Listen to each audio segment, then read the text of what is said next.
3 মাস আগেও আমি আসিফ নজরুলের বিরুদ্ধে একটা কন্টেন্ট বানিয়েছি, যেখানে আসিফ নজরুলের এমন কোনো সমালোচনা নেই যেটা আমি করিনি। এবং গতকালকে আসিফ নজরুলের সাথে আমার দেখা হলো এবং তার সাথে আমি গিয়ে কথাও বলেছি। নানা ইস্যুতে আমাদের কথা হয়েছে, আমাদের মতের অনেক বিষয়ে দ্বিমত রয়েছে। এবং তিনি আমাকে বললেন যে তুমি তো আমার বিরুদ্ধে কন্টেন্ট বানিয়েছ, অর্থাৎ আমার এই কন্টেন্টটা মানে তাকে যে আঘাত করেছে এটা বোঝা যায়।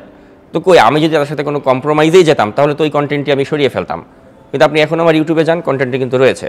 তো এখন নানা সময় কিন্তু আমাকে নানা মানুষের দালাল বানানো হয়েছে। বলা হয়েছে আমি বসুন্ধরা গ্রুপের দালাল, বলা হয়েছে আমি উমুকের দালাল, আসিফ নজরুলের দালাল। কিন্তু আমি যে কার দালাল এটা আমি নিজেই আসলে জানি না। তো এখন আমি এক্ষেত্রে যারা এই ধরনের অভিযোগ করে তাদেরকে আমি একটা কথাই বলবো, যেমন বসুন্ধরার বিরুদ্ধে মানে বিষয়টা যে বলা হয় যে আমি বসুন্ধরার দালাল বা এরকম কিছু, যে ব্যক্তি আমাকে বসুন্ধরার মানে যেই ব্যক্তি আমাকে এই বসুন্ধরার থেকে আমি চাঁদা খেয়েছি বা এই ধরনের অভিযোগ করেছে, আপনারা খেয়াল করলে দেখবেন যে সেই ব্যক্তি কিন্তু আজ পর্যন্ত কখনো বসুন্ধরার বিরুদ্ধে বা সামসুবা আনভীরের বিরুদ্ধে কোনো ধরনের কন্টেন্ট তিনি বানাননি। তো এখন চাঁদা তাহলে পেয়েছে কে আর অভিযুক্ত হলো কে? এটা আপনাদের বিবেকের কাছে এই প্রশ্নটা আমি রেখে গেলাম।